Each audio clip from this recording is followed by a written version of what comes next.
JEE का exam ले लो या नीट का एग्जाम ले लो, इलेक्ट्रोस्टैट्स तो देखो मेजर एक पर्टिकुलर पोर्शन हो जाता है 12th का। You very well know 60% questions आने आपके 12th से। सबसे पहला यार isolated point charge. Isolated point charge की वजह से इलेक्ट्रिक फील्ड कितनी होती है?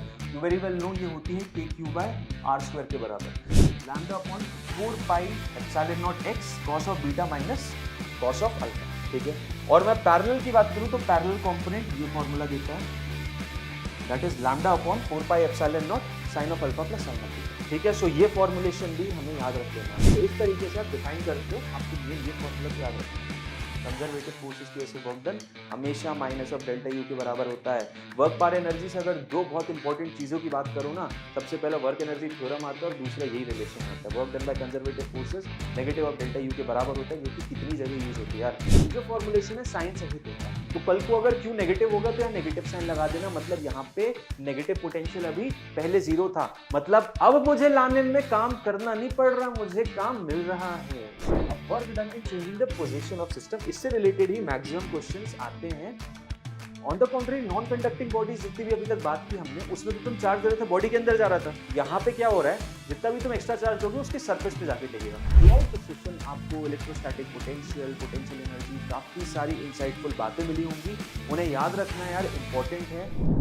Hello everyone, how are you people? I welcome all of you to this very beautiful platform of Infinity Learn by Sri Chaitanya. So यार क्या कर रहे हैं हम लोग? आप सभी जानते हो हम एक बेहतरीन सी सीरीज रन कर रहे हैं एनसीईआरटी सारांश की। किसके लिए? आप लोगों के लिए, नीट एस्पिरेंट्स के लिए, नीट 2023 जिन जिन को देना है, प्लीज इस सीरीज को रेगुलरली फॉलो करो। बहुत काम की सीरीज है भाई। जितने लोगों से मेरी बात हो रही है वो सब बोल रहे हैं हाँ आपके लेक्चर्स बहुत वैल्यू एडिशन कर रहे हैं। साथ ही साथ हम लोगों के जितने भी डाउट्स हैं या कुछ लूज टॉपिक्स रह गए हैं या कुछ टॉपिक्स पे कॉन्फिडेंस नहीं आ रहा है, जो लोग सब कुछ कंप्लीट कर चुके हैं उनको एक पर्टिकुलर कॉन्फिडेंस बिल्डिंग के लिए ये लेक्चर्स बहुत अच्छे से हेल्प कर रहे हैं। पूरी एनसीईआरटी एक एक चीज आपको यहां पे बहुत क्रिस्प मैनर में कम समय में, वी वेरी वेल नो अभी आपके साथ टाइम की सबसे बड़ी दिक्कत है, आपका टाइम बहुत वैल्यूएबल है इन लास्ट डेज में, एंड इसी एजेंडा के साथ हम ये कम टाइम में पूरा रिवीजन करवा रहे हैं आपके 11th और 12th का। मैंने कंप्लीटली 11th क्लास पूरी करा चुका हूं, जिसमें कि आप सारे चैप्टर्स देख सकते हो प्लेलिस्ट में जाके, उसमें हर एक चैप्टर के बारे में पीवाईक्यूज हुए, साथ ही साथ पूरे एनसीईआरटी में जो जो इंपॉर्टेंट पॉइंट्स हैं, साथ ही साथ और भी कुछ टिप्स और ट्रिक्स, सारी चीजें बताई हैं लेक्चर में। So if you haven't watched them please go and have a look. And आज हम क्या स्टार्ट करने वाले हैं भाई? हम स्टार्ट करने वाले इलेक्ट्रोस्टैट्स का पार्ट 2। पार्ट 1 ऑलरेडी कंप्लीट हो चुका है एंड आई सपोज आप सब देख चुके होंगे, नहीं देखा तो प्लीज उसको देख लो, बहुत हेल्पफुल है। उसमें मैंने इलेक्ट्रिक फील्ड्स, चार्जेस, डाइपोल्स, इन सब के बारे में बात की है, साथ ही साथ बहुत इंपॉर्टेंट गॉस लॉ।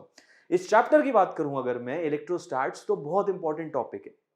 आप जेईई का एग्जाम ले लो या नीट का एग्जाम ले लो, इलेक्ट्रोस्टैट्स तो देखो मेजर एक पर्टिकुलर पोर्शन हो जाता है 12th का।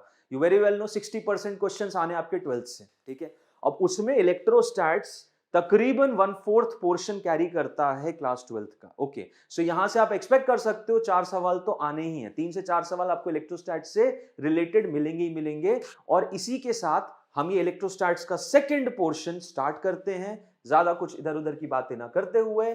तो आप लोगों को पुराना सेशन अगर याद है तो मैंने उसमें इलेक्ट्रिक फील्ड्स के बारे में बात की थी, इलेक्ट्रिक फील्ड क्या होती है, कैसे कैसे अलग अलग पॉइंट्स पे हम इलेक्ट्रिक फील्ड डिराइव कर सकते हैं, साथ ही साथ गॉस लॉ क्या होता है जिससे हम इलेक्ट्रिक फील्ड कंटिन्यूअस मास बॉडीज और सिमेट्री की हेल्प से डिफाइन करते हैं। एंड उसी से रिलेटेड कुछ एक पर्टिकुलर रिवीजन ले लेते हैं, कुछ स्टैंडर्ड बॉडीज ले लेते हैं जिनकी हमें इलेक्ट्रिक फील्ड लाइंस पता होनी चाहिए, क्योंकि इनसे डायरेक्ट क्वेश्चन आ सकता है। ठीक है, सो देखो सबसे पहला यार isolated point charge. Isolated point charge की वजह से इलेक्ट्रिक फील्ड कितनी होती है? यू वेरी वेल नो ये होती है KQ/R² के बराबर, जहां पे K जो होता है 1/4 पाई एप्सिलॉन नॉट होता है, जिसकी वैल्यू 9 × 10⁻⁹ होती है। ओके, ठीक है सर। और इसका डायरेक्शन क्या होता है यार? अगर पॉजिटिव चार्ज लोगे तो डायरेक्शन बाहर की तरफ होगा, नेगेटिव चार्ज अगर ले लिया मैंने, सपोज -Q चार्ज ले लिया, तो यहां पे जो इलेक्ट्रिक फील्ड रहेगी वो अंदर की तरफ रहेगी। ठीक है, सो आई थिंक ये दोनों ही चीजें आपको क्लियर है और इसके बारे में हम ऑलरेडी डिस्कशन कर चुके हैं। अब इसके बारे में करते हैं रिंग ऑफ चार्ज। तो रिंग ऑफ चार्ज देखो आप इसको गॉस लॉ से नहीं बता सकते, इसके लिए आपको कैलकुलस यूज करना पड़ेगा, बट क्योंकि एनसीईआरटी में तो इंपॉर्टेंट है, एक रिंग ऑफ चार्ज की वजह से एक चार्ज पूरा का पूरा एक रिंग पे डिस्ट्रीब्यूटेड है, तो उसके एक्सिस पे एक्स डिस्टेंस दूर जो इलेक्ट्रिक फील्ड रहती है वो कैसी रहेगी, तो बताता हूं। यहां पे देखो दो कंपोनेंट की बात करता हूं, एक बात कर लेता हूं परपेंडिकुलर कंपोनेंट और एक पैरेलल कंपोनेंट। तो परपेंडिकुलर कंपोनेंट होगा वो तो जीरो रहेगा, परपेंडिकुलर कंपोनेंट तो जीरो रहेगा। मैं इसका थोड़ा एक एनलार्ज्ड व्यू बताता हूं। यहाँ पे ये सपोज रिंग ऑफ चार्ज है और इसके मैं एक्स डिस्टेंस दूर यहाँ पे पता कर रहा हूं, तो यहाँ पे दो कंपोनेंट्स अगर मैं बात करूं तो यहाँ जो परपेंडिकुलर कंपोनेंट है वो तो जीरो रहेगा, मतलब जो भी इलेक्ट्रिक फील्ड रहेगी वो अलोंग द एक्सिस रहेगी। और ये जो पैरेलल कंपोनेंट होता है इसका मैग्नीट्यूड होता है 1/4 pi epsilon naught, 1/4 pi epsilon naught q square upon are square plus x square. और यहां पे देखो एक और चीज मिसिंग है, एक और चीज मिसिंग है, just give me a moment. एक छोटा सा मैं डीक्यू लेता हूं, इधर जाएगा and wait wait wait wait wait, q square नहीं आएगा, यहाँ पे क्यू स्क्वायर नहीं आएगा, इस फॉर्मूले में एरर है, इस फॉर्मूले में एरर है, क्योंकि ऊपर तो देखो यार क्यू ही आएगा। ओके, और हम फटाफट डिराइव कर लेते, कोई दिक्कत नहीं है। देखो यहाँ पे अगर मुझे पता करना है, इधर रहेगी मेरी छोटी सी डी, ठीक है, डी का सपोज मैं ये एंगल थीटा ले रहा हूं, तो ये एंगल थीटा 90 माइनस थीटा, तो ये एंगल थीटा। तो जो पैरेलल कंपोनेंट है मुझे बस वो जोड़ना है, क्योंकि परपेंडिकुलर कंपोनेंट होता नहीं है। पैरेलल कंपोनेंट कितना हो जाएगा, d e sine of theta. So net electric field जो होगी that is going to be integration d e sine of theta रहेगा। ओके, अब साइन थीटा की वैल्यू कितनी है, डी की वैल्यू कितनी है, देखो ये डिस्टेंस एक्स ले लिया मैंने, ये आर ले लिया है, तो ये हो जाएगा under root of x square plus are square, ठीक। सो डी हो जाएगा मेरा के d q upon x square plus are square की पावर 1/2 इंटू साइन थीटा। यहाँ पे मेरा जो हो जाता है, देखो यही एरर थी, बस साइन थीटा की एरर थी। साइन थीटा मेरा क्या हो जाएगा, sine theta will be equal to B upon hypotenuse, यानी कि R upon are square plus x square, ठीक है, ये इशू था। अब देखो इंटीग्रेशन के क्यू बाहर निकाल दूंगा तो फाइनली फॉर्मुलेशन जो आ रहा है मुझे बस कंफर्म करना था, that is going to be equal to K बाहर आ जाएगा, आर बाहर आ जाएगा, और X square plus are square की पावर 3/2 बाहर आ जाएगा, तो यहाँ पे आ जाएगा k Q r. So final answer आ जाएगा k capital Q r divided by x square plus are square की पावर 3/2, है कि नहीं, बिल्कुल सही। ये थीटा ले लिया 90 माइनस थीटा, ये theta, D cos theta, D sine theta, बिल्कुल सही, साइन थीटा की वैल्यू हो जाएगी परपेंडिकुलर अपॉन हाइपोटेन्यूज। ये हो गया बॉस आपका इलेक्ट्रिक फील्ड पैरेलल कंपोनेंट। देख लो, कंफर्म करना था मुझे कि ये आंसर है कि नहीं, एंड यही ऑब्वियसली आंसर है। यहाँ पे एरर था, क्यू स्क्वायर तो बिल्कुल नहीं होगा, K Q R upon x square plus are square, जिसमें क्यू है टोटल चार्ज, क्यू है टोटल चार्ज जो कि रिंग पे, ठीक है। तो आपको ये फॉर्मुलेशन याद रखना, ये होता है पैरेलल कंपोनेंट जिसमें क्यू टोटल चार्ज है और एक्स डिस्टेंस पे और आर इसका रेडियस है, ठीक है। अब इसका जो वेरिएशन होता है बेसिकली इस तरीके का वेरिएशन होता है, ठीक है, इस तरीके का वेरिएशन होता है यहाँ पे, ऐसा इस तरीके का। और एक पॉइंट आता है यहाँ पे जब मैक्सिमम इलेक्ट्रिक फील्ड होती है, और वो पॉइंट होता है r/√2 के बराबर, ठीक है। r/√2 पे मैक्सिमम इलेक्ट्रिक फील्ड होती है, याद रखना, ठीक है। समझ में आया, ठीक है सर, समझ में आ गया। अब आगे बात करते हैं कि नेक्स्ट केस क्या है। तो नेक्स्ट है हमारा disc of charge, disc of charge. And disc of charge में जो ये फॉर्मूला एकदम सही है, डिस्क ऑफ चार्ज में जो इलेक्ट्रिक फील्ड रहती है तो परपेंडिकुलर तो देखो जीरो रहेगी, ये तो जीरो रहेगी, और पैरेलल जो रहेगी वो जीरो नहीं रहेगी, ठीक है। और उसका फॉर्मुलेशन होगा sigma epsilon not 1 minus x upon x square plus are square, जहां पे एक्स ये डिस्टेंस होता है और सिग्मा हो जाएगा इस पे जो सरफेस चार्ज डेंसिटी है, यानी total charge upon pi R square, ठीक है। तो फॉर्मुलेशंस आपको मेमोराइज करने हैं, okay. Infinite sheet of charge, infinite sheet of charge के बारे में बता रहा हूं। यहाँ पे परपेंडिकुलर जीरो रहेगा और पैरेलल जो कंपोनेंट होता है, ये जो पैरेलल कंपोनेंट होगा वो जीरो नहीं होगा, और पैरेलल की वैल्यू कितनी हो जाएगी, that is going to be equal to sigma epsilon not, ठीक है। ये एक नॉन कंडक्टिंग शीट है, this is a non conducting sheet,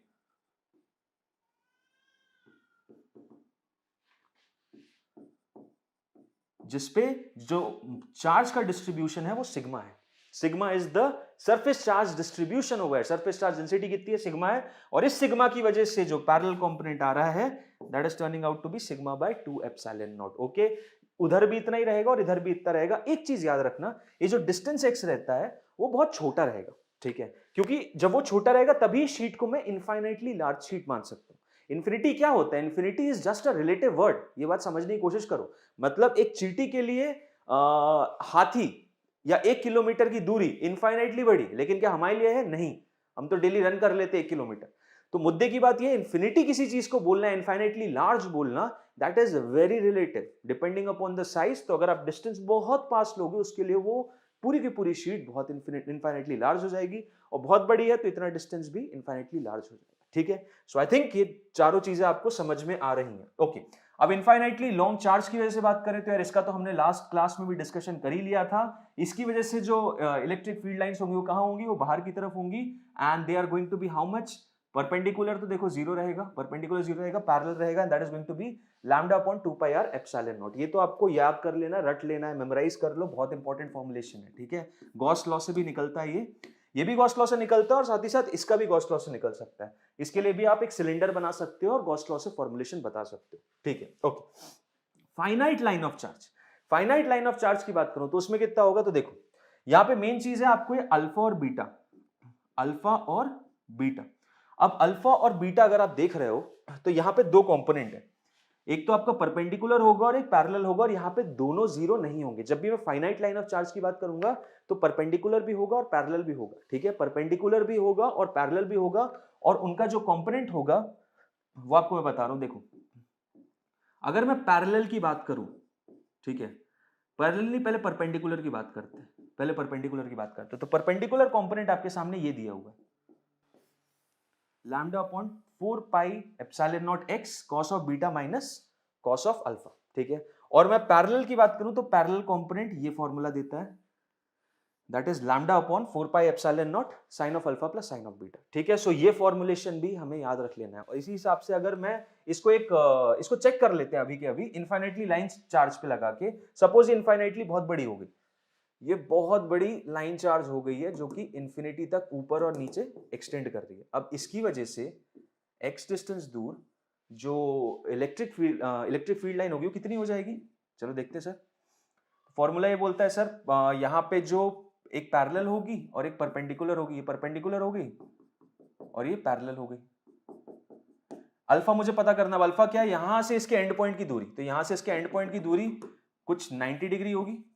reason भी क्योंकि 90 जब पैरेलल रहेगा तभी इंफिनिटी पे जाके मिलेगा। Same case goes over here, यहां पे भी ये जो बीटा आएगा वो भी 90 आएगा, ठीक, ओके सर। अगर ये दोनों 90 90 आ रहे हैं तो बताओ जरा पैरेलल परपेंडिकुलर कितना होगा, परपेंडिकुलर में रखोगे cos 90 0 0 आ जाएगा परपेंडिकुलर, बिल्कुल सही बात है।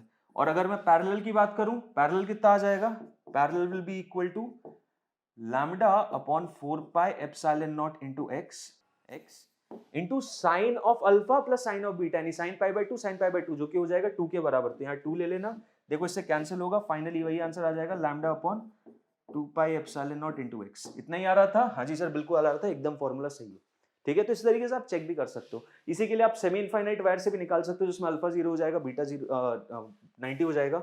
साथ ही साथ आप इसके अलावा दूसरा केस ये भी कर सकते हो कि आपकी हो सकती है लाइन चार्ज जो हो, आपकी लाइन चार्ज जो हो, ये तो थी लाइन चार्ज, आपके लिए ये भी केस हो सकता है कि लाइन चार्ज आपकी इससे नीचे चालू हो, ठीक है। यहां से सपोज लाइन चार्ज चालू हो, यहां से मैं दूसरे कलर से बनाता हूं, सपोज लाइन चार्ज मेरी इधर से यहां से इंफिनिटी तक भग रही है, तो उस सिनेरियो में आपका जो अल्फा हो जाएगा और बीटा हो जाएगा, तो बीटा के लिए तो टोटल एंगल ही लोगे 90 डिग्री, लेकिन अल्फा क्योंकि हम यहां से ऊपर की तरफ मेजर करते थे, यहां पे उल्टा जाना पड़ेगा, तो उस सिनेरियो में जो भी अल्फा की वैल्यू आएगी, मान लो 30 डिग्री आती है, तो उस सिनेरियो में अल्फा की वैल्यू -30 लोगे, ठीक है।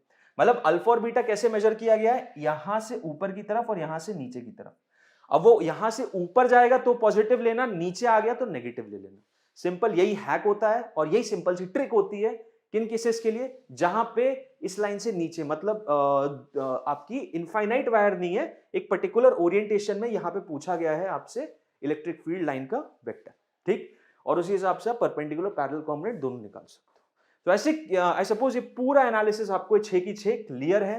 और अब हम जंप करते हैं इस चैप्टर में, हमें जो कंप्लीट करना है जो कि है electrostatic potential, electrostatic potential energy, work done की बातें करनी है, साथ ही साथ कंडक्टर्स की बातें करनी है। तो बहुत सारी चीजें हैं, फटाफट कंप्लीट करते हैं और फटाफट देखते हैं। सबसे पहली चीज है भाई, पोटेंशियल कितना होता है एक सिंगल चार्ज की वजह से। तो देखो पोटेंशियल जो होता है एक सिंगल चार्ज की वजह से, पोटेंशियल पहली बात तो डिफाइन कैसे होता है। तो देखो पोटेंशियल का डेफिनेशन वैसे ही होता है जैसे पोटेंशियल एनर्जी का होता है। एक इलेक्ट्रिक फील्ड के टर्म्स में भी डेफिनेशन होता है, एक पोटेंशियल एनर्जी के टर्म्स में डेफिनेशन होता है, बट पोटेंशियल एनर्जी के टर्म्स में ज्यादा जस्टिफाइड होता है कि डेल्टा वी जो होता है वो डेल्टा यू बाय क्यू के बराबर होता है, मतलब जो टेस्ट चार्ज हमारा रहेगा। ठीक है, अब यहां पे अगर मैं इंफिनिटी पे, यहां पे एक मानू एक आर पे है और एक इंफिनिटी पे है, ठीक है, तो ऐसे यहां पे डेल्टा यू क्या हो जाएगा, डेल्टा यू जो आर पे आया और जो इंफिनिटी पे आया, और ये हो गया क्यू। तो इंफिनिटी वाली, जैसे कि आप पोटेंशियल एनर्जी दो चार्जेस जबकि इनफाइनाइटली डिस्टेंस अपार्ट है जीरो मानते हो, वैसे पोटेंशियल भी आप जीरो मानते हो। हमारा जीरो पोटेंशियल और जीरो का ये जीरो पोटेंशियल एनर्जी इंफिनिटी पे जीरो रहता है, मतलब इनफाइनाइट डिस्टेंस पे चार्जेस जाएंगे तब रहेगा। तो वी एट आर कितना आ जाता है, वी एट आर आ जाता है, दो चार्जेस ले लिए मैंने, K capital Q small Q by R. Suppose यहाँ पे दो चार्जेस है, ओके, और इनके बीच का दूरी अभी जो है वो आर है। सो यहाँ पे K capital Q upon R divided by Q, Q से क्यू कैंसिल, यानी वी आर जो डिफाइन होता है that is equal to K of capital Q by are. ठीक है, ये डेफिनेशन होती है। तो यहाँ पे क्यू को साइन सहित रखना है, पॉजिटिव चार्ज है तो पॉजिटिव लेना है, नेगेटिव चार्ज है तो नेगेटिव लेना है, जो भी साइन रहेगा उसके हिसाब से ही मुझे यहाँ पे प्लेस करना है। तो ये पॉइंट चार्ज की वजह से मैंने डिफाइन कर दिया, this I have defined with the for respect to a point charge. एक पॉइंट चार्ज के लिए आर डिस्टेंस दूर जो पोटेंशियल होगा that is going to be k times capital Q by are. ठीक है सर, परफेक्ट, बढ़िया। कुछ बात कर लेते हैं स्टैंडर्ड पोटेंशियल से रिलेटेड। तो स्टैंडर्ड कुछ बातें अगर करें पोटेंशियल से रिलेटेड, सबसे पहला, potential is a scalar quantity. बिल्कुल सही बात भाई, वेक्टर का तो कोई केस ही नहीं है, इट्स वैल्यू में भी पॉजिटिव भी हो सकती है, नेगेटिव और जीरो, डिपेंडिंग अपॉन चार्ज कैसा है। पॉजिटिव चार्ज हो तो पॉजिटिव, नेगेटिव चार्ज हो तो नेगेटिव, और जीरो है तो भाई जीरो ही रहेगा। एसआई यूनिट क्या हो जाएगी, एसआई यूनिट हो जाएगी joule per coulomb, joule per coulomb, बिल्कुल सही बात, joule per coulomb, yes, energy per coulomb, बिल्कुल। And its dimensional formula will be m to the power 1 l to the power 2 t raise to the power 3। और यहाँ पे एक error फिर आ गई, क्या एरर है देखो, अभी निकालता हूं। जूल की होती है m l l2 t raise to the power -2, ठीक है, डिवाइडेड बाय यहाँ पे कूलम का बेसिकली a इंटू टी करना पड़ेगा। ठीक है, सो t ऊपर जाएगा -3 हो जाएगा और a raise to the power -1 हो जाएगा। ये है डायमेंशन, यहाँ पे a मिसिंग है, ओके, a मिसिंग है। m into L raise to the power 2 t raise to the power -3 into a raise to the power -1, ये है मेरा डायमेंशन, ये नहीं। ओके, तो समझ गए आप भाई पोटेंशियल का डायमेंशन भी क्या होता है। तो डायमेंशंस के क्वेश्चंस यार आते हैं, अगर यूनिट्स एंड डायमेंशंस के डायमेंशन से रिलेटेड क्वेश्चन बोलूं तो ऐसी कोई आर्बिट्रेरी सी क्वांटिटी दे देंगे जो कि आपने 11th 12th कहीं पे भी पढ़े रखी होगी, एप्सिलॉन दे दिया, परमिटिविटी दे दी, परमेबिलिटी दे दी, और पूछेंगे इसका डायमेंशन बता दो। तुरंत आपको देखो याद तो नहीं करना, सिंपल एक फॉर्मूला आपको याद रखना है जहां पे वो चीज यूज हो रही हो, और बस उसके थ्रू आपको फाइनल आंसर निकाल देना है। क्लियर कट बात, ठीक है। Electric potential at a point is also equal to the negative of the work done by the electric field in taking the unit charge from infinity to that point. ये बात बताता हूं, बड़ी important है। देखो डेल्टा वी जो होता है वो डेल्टा यू बाय क्यू के बराबर होता है, ठीक है। अब जो ये बोल रहा है कि negative of work done by electric field है, तो इलेक्ट्रिक फील्ड क्या होती है, मेरी कंजर्वेटिव फोर्स होती है, और कंजर्वेटिव फोर्सेस की वजह से जो वर्क डन होता है हमेशा नेगेटिव ऑफ डेल्टा यू के बराबर होता है। हमेशा याद रखना, work done by conservative forces जो होता है वो माइनस ऑफ डेल्टा यू के बराबर होता है। तो इस माइनस ऑफ डेल्टा यू को यहां रखोगे तो डेल्टा वी की जो वैल्यू है that is going to be equal to negative of work done by conservative force divided by the test charge. समझ में आया? तो एक यूनिट चार्ज को जो मूव करने में वर्क डन होगा that is going to be the negative of that is going to be the potential, electric potential, यही बोल रहा है, ठीक है। In taking a unit charge from infinity to that point, simple as that, ठीक, तो इस तरीके से आप डिफाइन करते हो। आपको मेन ये फॉर्मूला तो याद रखना चाहिए यार। कंजर्वेटिव फोर्सेस की वजह से वर्क डन हमेशा माइनस ऑफ डेल्टा यू के बराबर होता है। वर्क पर एनर्जी से अगर दो बहुत इंपॉर्टेंट चीजों की बात करूं ना, सबसे पहला वर्क एनर्जी थ्योरम आता है और दूसरा यही रिलेशन आता है। Work done by conservative forces negative of delta U के बराबर होता है, जो कि कितनी जगह यूज होती है यार। इक्विलिब्रियम डिफाइन किया जाता है कंजर्वेटिव फोर्सेस की वजह से, बस इस मात्र एक रिलेशन की हेल्प से। ठीक है, सो ये चीज याद रखो, बहुत जरूरी है। अब अगर मल्टीपल चार्जेस की बात करें, यहाँ पे Q1, Q2, Q3, Qn ऐसे डिस्ट्रीब्यूटेड है स्पेस में, और P पॉइंट पे हमें पता करना है भाई पोटेंशियल कितना होगा। सिंपल सा केस है, इसकी वजह से जो पोटेंशियल हो जाएगा सबका डायरेक्ट अल्जेब्रिक सम हो जाएगा। Vp will be equal to Q1 K Q1 upon R1।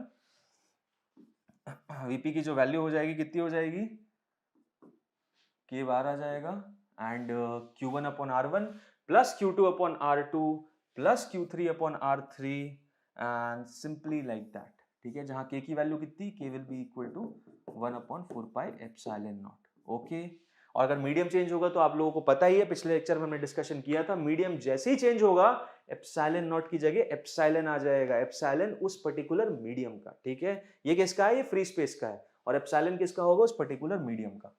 ठीक है सर, समझ गए। चलो आगे बताओ, आगे बताता हूं। अब कुछ स्टैंडर्ड पोटेंशियल्स के भी केसेस हमें पता होने चाहिए। कुछ स्टैंडर्ड पोटेंशियल एक पॉइंट चार्ज की वजह से, एक डिस्क की वजह से, इन सब के बारे में पता होना चाहिए। तो आओ फटाफट इनके बारे में जान लेते हैं यार। एक पॉइंट चार्ज की वजह से तो पता ही है KQ/R होता है, सिंपल, अभी डिस्कशन किया। रिंग ऑफ चार्ज की बात करूं तो KQ upon under root of R square plus X square, बिल्कुल सही बात।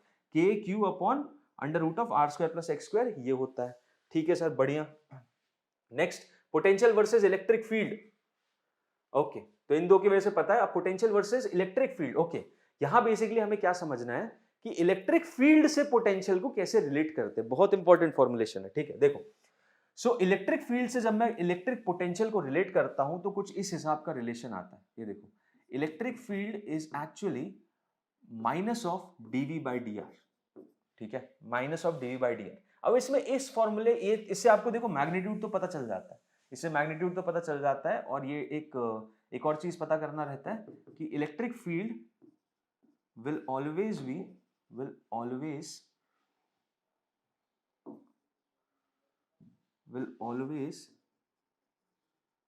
be in the direction from higher potential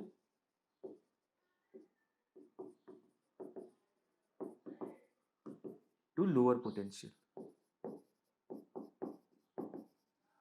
ठीक है, हाई पोटेंशियल से लो पोटेंशियल के डायरेक्शन में चलेगी, तभी वो नेगेटिव साइन भी जस्टिफाइड है। ये नेगेटिव का जो सिग्निफिकेंस है ना, वही है। तो इस तरीके से आप बताते हो तो आपको डायरेक्शन बताना पड़ेगा। एक वेक्टर के साथ इंक्लूड करके ये फॉर्मुलेशन भी होता है, जिसे बोलते हैं E is equal to minus of grad V। अब ग्रेड वेक्टर बेसिकली क्या होता है, ग्रेड वेक्टर ये होता है minus of del by del X I cap plus del by del Y J cap plus del by del Z K cap और पूरे का v।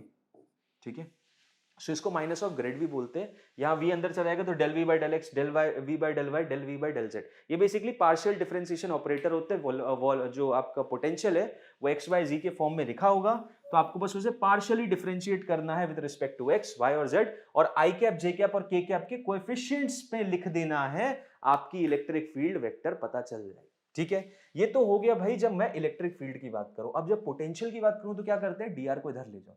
तो पोटेंशियल की अगर मैं बात करूं तो वो होता है minus of E dot dr। ये है एग्जैक्ट फॉर्मुलेशन। ठीक है, dot product of electric field and dr vector मेरा क्या बताता है, dv बताता है। तो अगर मुझे पोटेंशियल पता करना है किसी पॉइंट पे, तो मैं क्या करता हूं, मुझे अगर पोटेंशियल पता करना है तो मैं इंटीग्रेट कर दूंगा minus of E dot dr के साथ। ओके, और ये हो जाएगा मेरा डेल्टा v। तो डेल्टा v की वैल्यू कितनी है, minus of E dot dr। समझो इस बात को, बहुत इंपॉर्टेंट बातें निकलती हैं इससे, यहीं से ही समझ में आते हैं इक्विपोटेंशियल सर्फेसेस का कॉन्सेप्ट क्या है। इक्विपोटेंशियल सर्फेसेस मतलब जहां डेल्टा v जीरो हो गया। इक्विपोटेंशियल मतलब हर एक पॉइंट पे सेम पोटेंशियल है। अब हर एक पॉइंट पे सेम पोटेंशियल है तो वहां पे इलेक्ट्रिक फील्ड जीरो हो जाएगी। यहीं से कॉन्सेप्ट निकल के आता है इक्विपोटेंशियल सर्फेसेस का। यहीं से पूरी कहानी समझ में आती है कि भाई इलेक्ट्रिक फील्ड अगर है तो पोटेंशियल डिफरेंस तो होगा ही होगा। पोटेंशियल डिफरेंस नहीं है तो इलेक्ट्रिक फील्ड होगी ही नहीं, जीरो हो जाएगी। कंडक्टर की बात करूं, इलेक्ट्रिक फील्ड नहीं होती तो पोटेंशियल सेम रहेगा थ्रू आउट द बॉडी। सो यहां से इन दोनों के रिलेशन से बहुत सारी इंपॉर्टेंट बातें समझ में आती हैं। इससे रिलेटेड आओ एक सवाल भी करते हैं।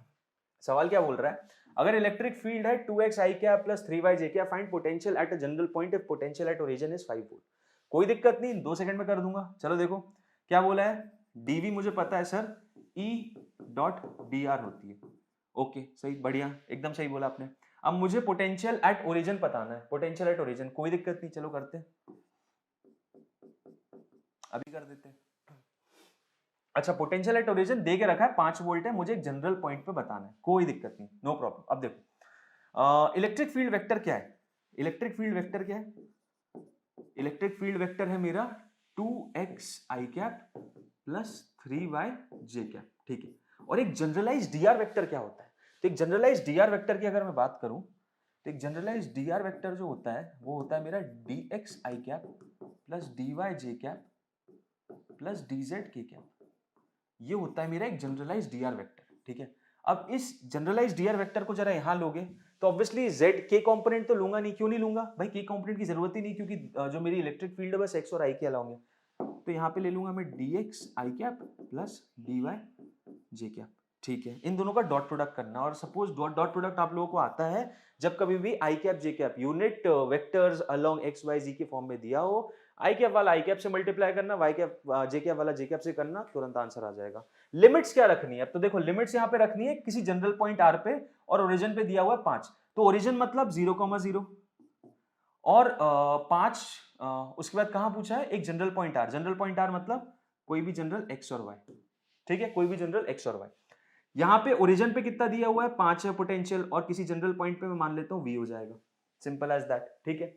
अब देखो 2x dx से मल्टीप्लाई होगा और इंटीग्रेशन होगा, कितना हो जाएगा 2x स्क्वायर बाय 2, ठीक है। 3y dy से होगा और 3y dy का इंटीग्रेशन हो जाएगा 3y स्क्वायर बाय 3,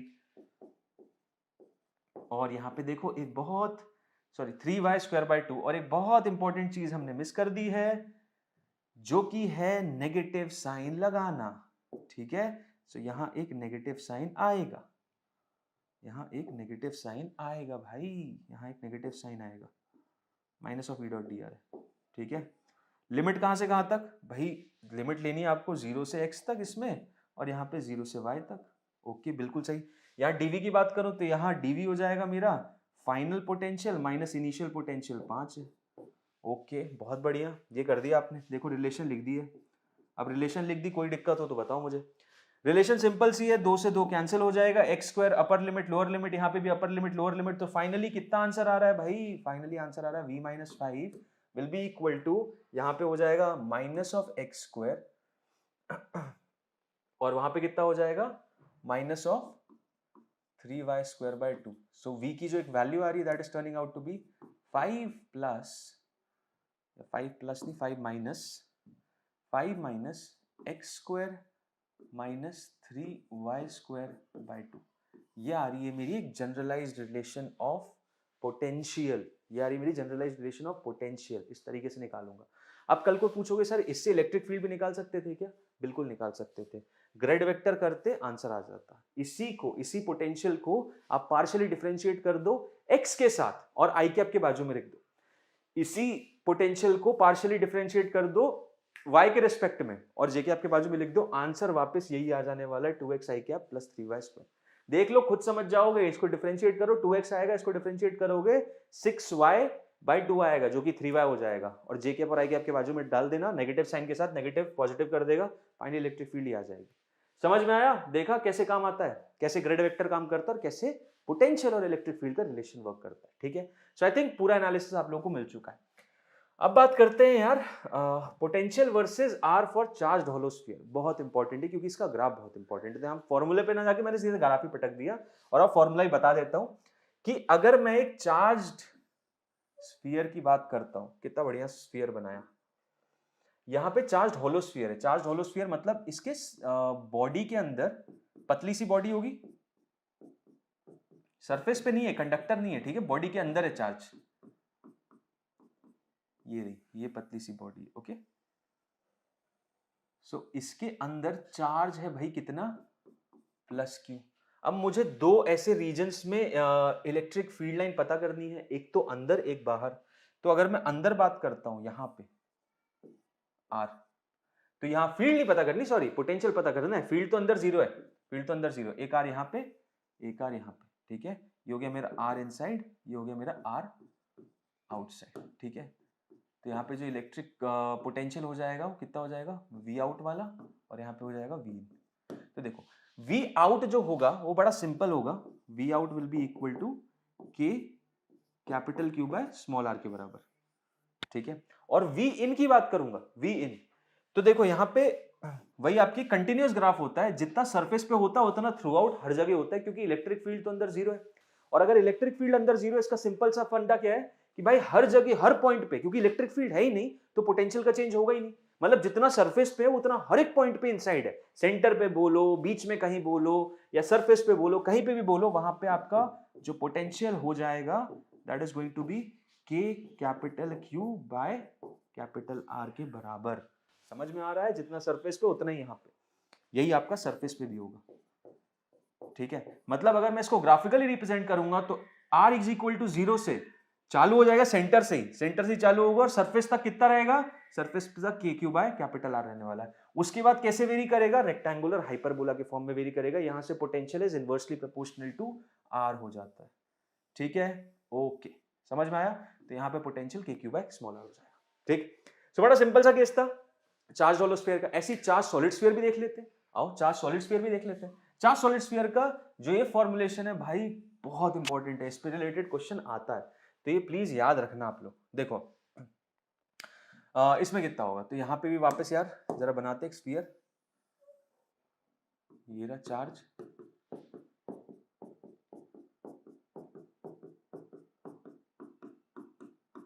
ये रहा चार्ज, ठीक है, ये रहा वो पतला सा घूमने वाला, ठीक है। अब यहाँ पे इनसाइड और आउटसाइड पॉइंट पे चलो। तो अगर मैं इनसाइड पॉइंट पे कहीं जाता हूं, अगर मैं कहीं इनसाइड पॉइंट पे जाता हूं, तो याद रखना यहाँ का पोटेंशियल बड़ा बहुत ही ज्यादा क्या बोलूं इंपॉर्टेंट है, ठीक है। और बाहर के पॉइंट पे भी जाऊंगा, यहाँ पे आर डिस्टेंस दूर, तो ये हो जाएगा वी आउट। तो वी आउट जो होगा वो तो बड़ा सिंपल रहता है, वी आउट तो वही सिंपल के क्यू जितना भी आपका के क्यू बाय स्मॉल आर। बाहर जाओगे तो पूरा का पूरा चार्ज जो है सेंटर के अबाउट कॉन्सेंट्रेटेड होता है, लेकिन इनसाइड की बात करूंगा तो इनसाइड का फॉर्मुलेशन बहुत ज्यादा इंपॉर्टेंट है। कितना हो जाता है, K Q by 2r cube 3r square minus small R square, ठीक है। यही चीज है, बड़ी इंपॉर्टेंट है, याद रखना। इसी को लिखा हुआ है, इसी फॉर्म में है। आर स्क्वायर को बाहर निकाल लोगे, आर स्क्वायर को बाहर निकाल लोगे, यहाँ बस आर रह जाएगा और small R square upon capital R square. But ये फॉर्मुलेशन प्लीज यार याद रख लो, बड़ा इंपॉर्टेंट है, बहुत ज्यादा इंपॉर्टेंट है, ठीक है।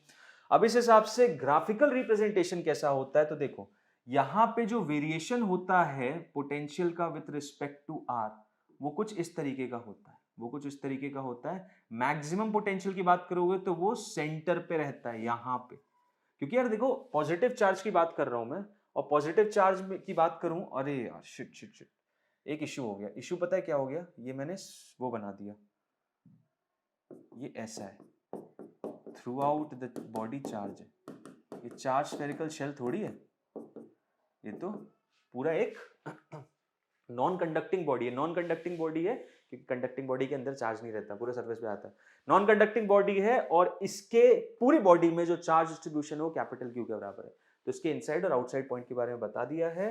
और यहाँ पे जो इलेक्ट्रिक फील्ड होती है तो वो देखो यहाँ से चालू होती है और सीधे बाहर तक भगती है, यहाँ से चालू होती है और बाहर तक भगती है। तो अभी तो जस्ट मैंने कुछ बात बोली थी ना कि यार इलेक्ट्रिक फील्ड लाइन का डायरेक्शन हमेशा high potential to low potential run करता है। तो अगर सेंटर से उठ रही है और इन्फिनिटी तक भाग रही है तो सबसे हाईएस्ट पोटेंशियल तो यहाँ सेंटर पे होना चाहिए। बिल्कुल गलत थोड़ी बोला है, सेंटर पे देखो 3/2 के क्यू बाय कैपिटल आर है। फिर सेंटर सरफेस पे आ जाओगे तो के क्यू बाय कैपिटल आर हो जाएगा, और फिर उसके बाद इसका वेरिएशन एक उसके थ्रू होगा, इसका वेरिएशन एक रेक्टेंगुलर हाइपरबोला के थ्रू के क्यू बाय स्मॉल आर के हिसाब से होता रहेगा, ठीक है। और वापस इन्फिनिटी पे जाके जीरो हो जाएगा। सो आई थिंक ये पूरा एनालिसिस क्लियर है आपको। दोनों ही चार्ज होलो स्फीयर और चार्ज होलो नहीं है, चार्ज सॉलिड है। क्या है ये? चार्ज सॉलिड स्फीयर है, चार्ज सॉलिड स्फीयर है। ठीक है सर, ओके, बढ़िया। अब कॉन्सेंट्रिक शेल्स का केस देखते हैं। कॉन्सेंट्रिक शेल्स में क्या होता है, इससे रिलेटेड देखो क्वेश्चंस आते हैं, इससे रिलेटेड क्वेश्चंस आते हैं और आपको समझना भी चाहिए। तो देखो सिंपल सा एनालिसिस क्या है इसमें कि कॉन्सेंट्रिक शेल्स में जो भी चार्ज आप दे रहे हो, इस पे Q1 दे दिया, Q2 दे दिया, Q3 दे दिया और इस पे Q4 दे दिया। अब कोई भी पॉइंट लेते हो ना आप, यहाँ पे लेते हो, यहाँ पे लेते हो, यहाँ पे लेते हो, यहाँ पे लेते हो, किसी के सरफेस पे ले लिया, यहाँ ले लिया, ये सबके बाहर ले लिया, तो किसी भी पॉइंट पे पोटेंशियल की बात करो या इलेक्ट्रिक फील्ड की बात करो, इलेक्ट्रिक फील्ड की बात करो या पोटेंशियल की बात करो, इलेक्ट्रिक फील्ड जो होगी वो नेट समेशन होगी सबकी, vector addition basically, vectorially add करो। अगर कोई नेगेटिव चार्ज है तो अंदर की तरफ और पॉजिटिव चार्ज है बाहर की तरफ, तो वेक्टोरिकल addition of electric field due to all the charges, जितने भी चार्जेस हैं हर एक शेल पे, सबका वेक्टोरिकल एडिशन करना पड़ेगा, सबका वेक्टोरिकल एडिशन करना पड़ेगा, उसी से नेट इलेक्ट्रिक फील्ड आएगी। एक एग्जांपल के लिए यहां पे अगर बात करूं तो कितनी इलेक्ट्रिक फील्ड होगी भैया? Q1, Q2, Q3, Q4 सबकी वजह से पता करो, लेकिन एक बात तो ये पता कर लो कि Q1 पे सिमेट्रिक डिस्ट्रीब्यूशन है, तो अंदर किसी पॉइंट पे इलेक्ट्रिक फील्ड जीरो होगी, तो यहाँ की बात करूंगा तो भैया सबकी वजह से जीरो हो जाएगी। सेकेंड पॉइंट की अगर बात कर दी तो यहाँ पे Q1 की वजह से होगी जितना डिस्टेंस हो जाएगा ये सेंटर से, बट Q2, Q3, Q4 के लिए इंटीरियर पॉइंट है तो इलेक्ट्रिक फील्ड जीरो हो जाएगी। Same goes over the here for 3, जिसमें Q1 और Q2 की वजह से इलेक्ट्रिक फील्ड होगी लेकिन Q3, Q4 की वजह से नहीं। इसके सरफेस पे बात करूं तो भी Q1, Q2 की वजह से होगी, Q3 की वजह से नहीं। यहां बात करूंगा तो Q1, Q2, Q3 की वजह से होगी बट Q4 की वजह से नहीं, और यहां बात करूंगा तो चारों की वजह से होगी। Simple case. पोटेंशियल की बात करूं तो पोटेंशियल क्या होगा? V net, V net is just going to be algebraic sum of all the V because of all charges। ठीक है, तो ये देखो ये भी आ गया, ये भी आ गया। जो नेट पोटेंशियल होगा वो सारे चार्जेस की वजह से होगा, Q1 की वजह से, Q2 की वजह से, Q3 की वजह से, Q4 की वजह से। किसी पॉइंट पे, अंदर वाले पॉइंट पे तो Q1 की वजह से कितना रहता है भाई? कांस्टेंट। Q2 की वजह से भी कांस्टेंट जितना सरफेस पे, Q3 की वजह से भी कांस्टेंट, Q4 की वजह से भी कांस्टेंट जितना सेंटर पे, जितना सरफेस पे रहता है, सबकी वजह से कांस्टेंट लिख देना। समझ में आ रहा है? तो इस तरीके से हम कॉन्सेंट्रिक शेल्स के केसेस को सॉल्व करते हैं, और मोस्टली यहाँ पे आपको पोटेंशियल और इलेक्ट्रिक फील्ड का केस आएगा जब भी मैं नॉन कंडक्टिंग शेल्स की बात कर रहा हूँ। कंडक्टिंग पे जब करूंगा तब वहां पे आपका चार्ज डिस्ट्रीब्यूशन से रिलेटेड क्वेश्चन भी आ सकता है, और अर्थिंग का केस लगाऊंगा तब तो और थोड़ा सा ट्रिकी हो जाएगा, बट वो हमें पता होना चाहिए। ठीक है, चलो सर आगे बढ़ते हैं। तो इसका क्वेश्चन देखते हैं। क्वेश्चन आया है, an infinite number of concentric rings carry a charge capital Q, each alternately positive and negative. अरे गजब, पॉजिटिव एंड नेगेटिव है। The radii are 1 meter, 2 meter, 4 meter, 8 meter in geometric progression as shown in the figure. The potential V at their common center will be. Okay, बहुत बढ़िया, बहुत बढ़िया। देखो जरा क्या केस है, मजेदार सा केस है, सॉल्व करते हैं। आओ, तो यहाँ पे देखो हमें सेंटर पे पोटेंशियल पता करना है। शेल्स की वजह से यहाँ कैपिटल Q दिया, फिर माइनस Q, फिर कैपिटल Q, फिर माइनस Q। ठीक है, यहाँ Q दिया, फिर माइनस Q, फिर Q, फिर माइनस Q।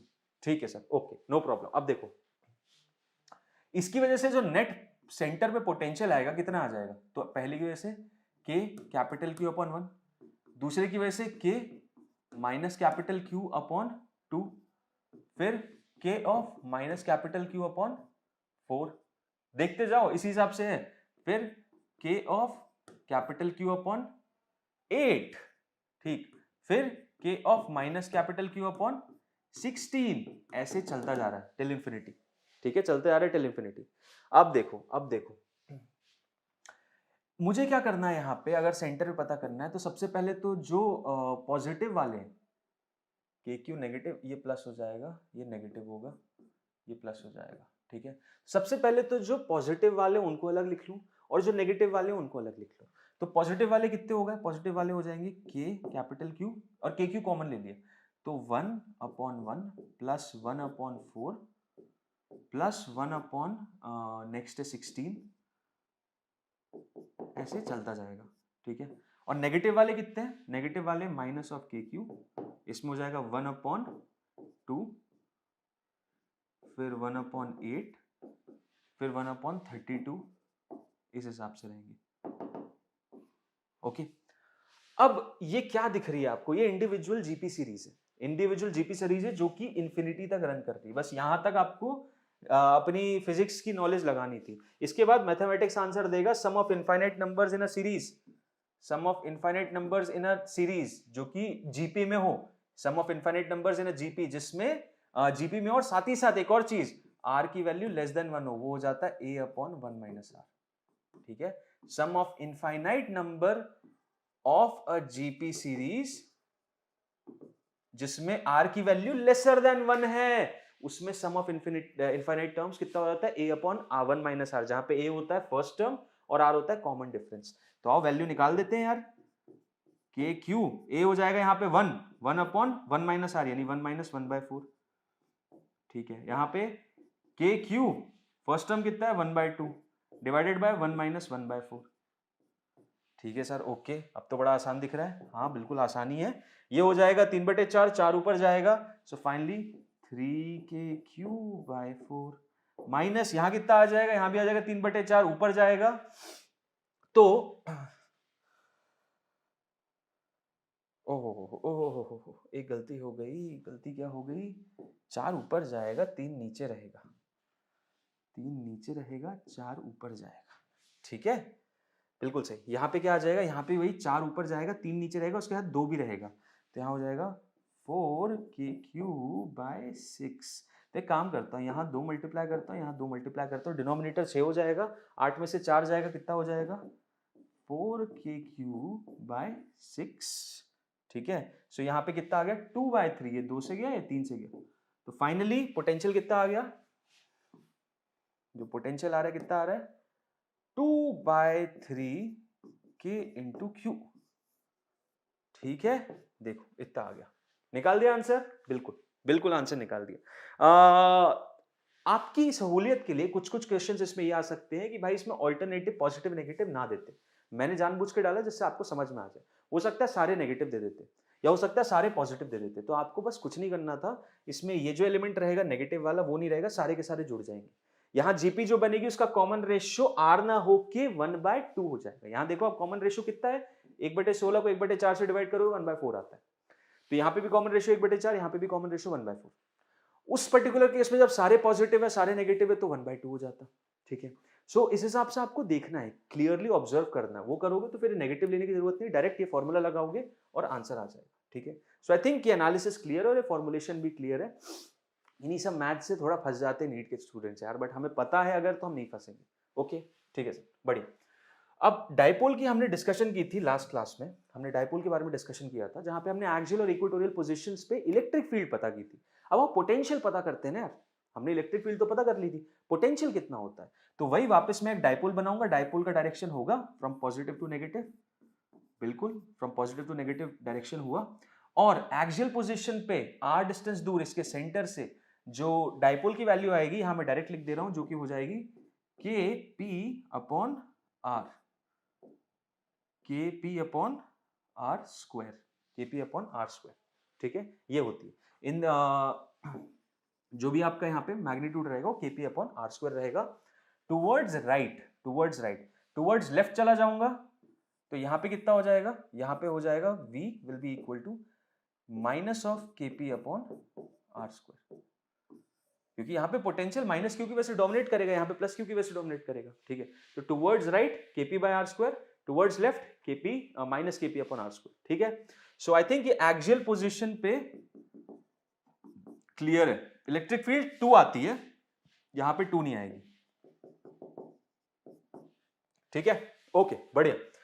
इक्वेटोरियल पोजीशन पे, भाई इक्वेटोरियल पोजीशन पे होता है 0, इसकी वजह से जो होगा इसकी वजह से जो होगा काट देंगे एक दूसरे को, क्योंकि डिस्टेंस तो देखो सेम ही है ना, डिस्टेंस की अगर बात करोगे तो डिस्टेंस तो सेम ही है। अब डिस्टेंस अगर सेम है तो फिर यहाँ पे पोटेंशियल तो 0 होना है, सिंपल सी बात, ठीक है बढ़िया। तो potential at this particular point over here is going to be 0, okay ठीक है सर बढ़िया।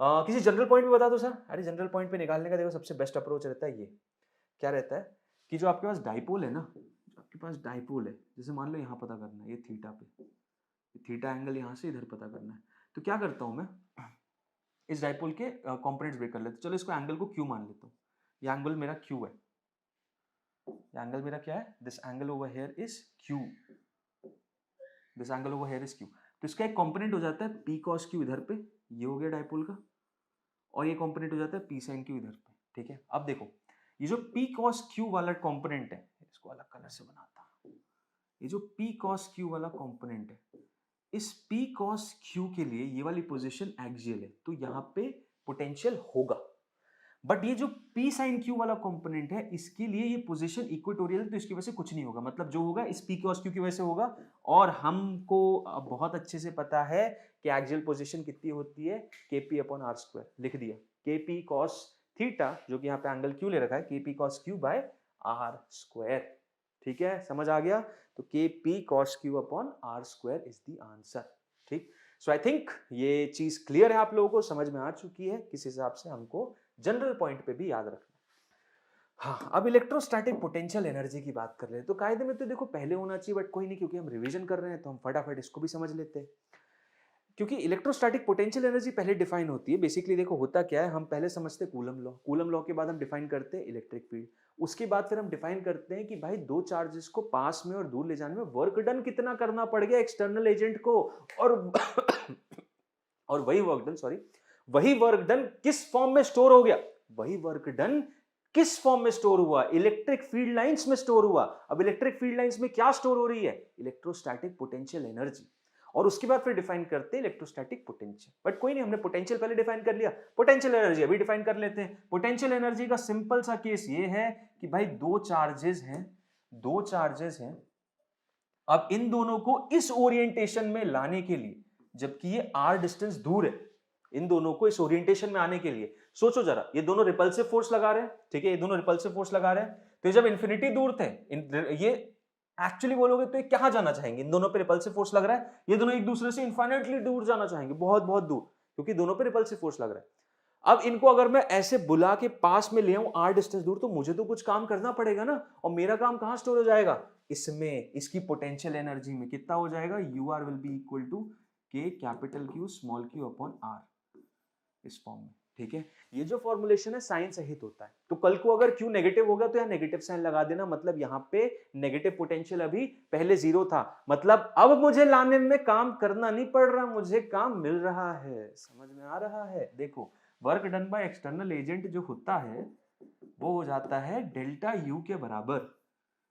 तो अगर मान लो ये दोनों एक पॉजिटिव और नेगेटिव थे, एक पॉजिटिव था एक नेगेटिव था, बड़ी मजे की बात बता रहा हूं आप लोगों को, सुनो ध्यान से, ठीक है, एक पॉजिटिव था एक नेगेटिव था, इन्फिनिटी दूर थे, तो इन्फिनिटी पे इनका कितना हो जाएगा potential, sorry potential energy zero, और जब ये आर डिस्टेंस दूर आ जाएंगे तब कितना हो जाएगा, तब हो जाएगा sir minus of K capital Q small Q by R, minus करोगे जरा फाइनल माइनस इनिशियल, तो कितना आ जाएगा, डेल्टा यू आ जाएगा U R minus U infinity, तो ये आ रहा है सर नेगेटिव, और पता है नेगेटिव आने का क्या मतलब है, और डेल्टा यू आ गया, और डेल्टा यू ही मेरा क्या होता है, work done by external agent, तो वर्क डन कभी भी नेगेटिव आए ना, वर्क डन कभी भी नेगेटिव आए, मतलब मेरी एनर्जी नहीं गई, मुझे एनर्जी और मिल गई, समझ रहे हो इस बात को। वर्क डन नेगेटिव हो एक्सटर्नल एजेंट के थ्रू, तो उसको एनर्जी ले ली, उसने अब्सॉर्ब कर ली, अब मेरे अंदर नहीं है, बट हो सकते कुछ डिवाइसेस जो वर्क करते करते एनर्जी खींच ले, ये वो केस था जब एनर्जी खींच ली, ये पॉजिटिव आ जाएगा, इसका मतलब वर्क डन में एनर्जी गई है, मेरी एनर्जी यूज हुई है, समझ रहे हो। और अगर मैं इसको भी नेगेटिव ले लूंगा वापस पॉजिटिव हो जाएगा, तो ये फॉर्मुलेशन साइन सहित है, पोटेंशियल का फॉर्मुलेशन भी साइन सहित है, जो आपको साइन है वो वहां पे लेना पड़ेगा, पॉजिटिव है तो पॉजिटिव है, नेगेटिव है तो नेगेटिव है, उस हिसाब से जो आंसर आएगा उसको देखोगे। स्केलर क्वांटिटी का ये मतलब नहीं भाई साइन को तो मैं भूल जाऊं, बहुत से लोग तो ये करते हैं प्लस क्यू माइनस क्यू, तो डायरेक्ट उन्हें मैग्नीट्यूड लगाना काम खत्म, ऐसा नहीं करोगे आप, आपको जो साइन है उसके साथ यूज करना है, ठीक, समझ आया, ओके। चलो क्वेश्चन करते हैं, find electrostatic potential energy due to the following configuration, बहुत ही खतरनाक सी कॉन्फ़िगरेशन है लेकिन काम की है। क्या है इसमें, एक क्यूब के सारे वर्टाइसेस पे हमने चार्जेस को बैठा रखा है, क्यू क्यू क्यू क्यू, ठीक है, कितने वर्टाइसेस होते हैं भाई 8, अब 8 के पोटेंशियल एनर्जी कितना हो जाएगा, तो 8 के मेरे को ये पता करना है पेयर कितने होंगे, ठीक है, और पेयर करने का तरीका क्या है, जितने भी चार्जेस हो n n-1/2, बेसिकली 8 से 2 करना रहता है, तो ये टोटल नंबर ऑफ पेयरिंग्स हो जाएंगी, ये पेयरिंग्स हो जाएंगी, इतने आपके पेयर बनेंगे। तो यहाँ पे कितने हैं, यहाँ पे है 8, तो 8 इंटू 7/2, 8 7 56, 56/2 कितना हो जाएगा 28, 56/2 कितना हो जाएगा 28, मतलब 28 पेयर बनेंगे। क्या 28 पेयर का लिखने वाले हो? नहीं भाई, एक तरीका बस बता रहा हूं तुम्हें। कल को 3 दे देंगे, कल को 4 दे देंगे, कल को एक इधर दे देंगे और पूछेंगे कितनी पोटेंशियल एनर्जी रहेगी, तो तुमको एक एनालिसिस पता होना चाहिए। इसलिए मैंने सबसे टफ केस ले रखा है कि क्यूब ही ले लिया मैंने, और क्यूब में बताओ कितने हो जाएंगे। तो अब बताता हूं 28 कैसे हो रहे हैं। देखो यहां पे 28